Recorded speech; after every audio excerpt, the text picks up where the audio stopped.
So, on the morning of September 16th, just as the media started following the events of the Navy Yard shooting, two pictures emerged from Don Andreas, who works for U.S. Representative Stephen Harsford of Nevada.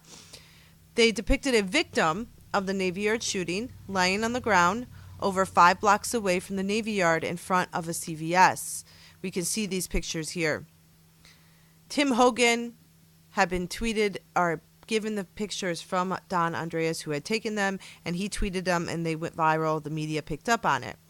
They were published on Twitter, and then the media, like I said, had picked up on it, and they went all over the place.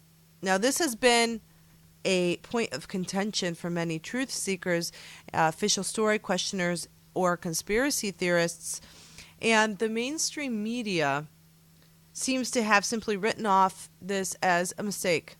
A simple mistake that the person who took and published the photos accidentally thought it was a victim of the shooting, when in reality it was most likely someone having a heart attack at the same time of the shooting. This is what the media is telling us about these photos. Well, I just don't buy it. Not only because it's convenient that this is the first photo that comes out of a victim, quote unquote, of the shooting, but also because the media only denied the photo once a great deal of attention was paid to where exactly it was taken and who exactly the victim was. But most importantly, I don't buy it because the other man in the photo, the man who was helping the wounded person, has come to the press with his version of events. And no one is interested in publishing it, except for a few independent journals, including the Pioneer, a reputable journalist university publication, as we see here on their website. The man aiding the victim is James Birdsall. He's a structural engineer at 100 South Southeast Street in Washington, D.C., very close to the CVS in which a photo was taken in front of him. He and some of his colleagues stated that they saw a woman in a violet shirt pulling an injured man from her car. They thought she was performing chest compressions on the injured man as he lay on the ground, and so Birdsall grabbed his company's automated external defibrillator and ran over to help him. When Birdsall ran over, he said it was pretty clear that the man had been shot. He stated, quote, "It became pretty evident that he was shot. He had an entry wound on the left side of his face." According to the interview with Birdsall and his colleagues, the woman kept repeating a first name that matches one of the victims as he helped try to revive the man. She was saying the victim's name, quote, "pretty intensely," he said. She didn't appear to be a relative, but they apparently knew each other. An ambulance arrived and removed the man.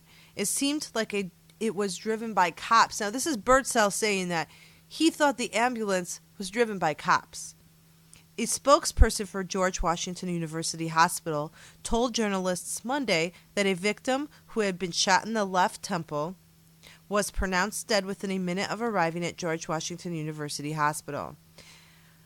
The injury was not survivable by any stretch, a hospital official told reporters. The patient was dead on the way to the hospital.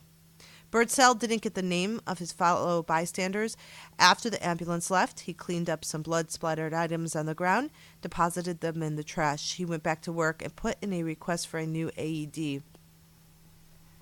Now, given the details of the situation, it definitely seems like a set-up event in accordance to a false flag operation.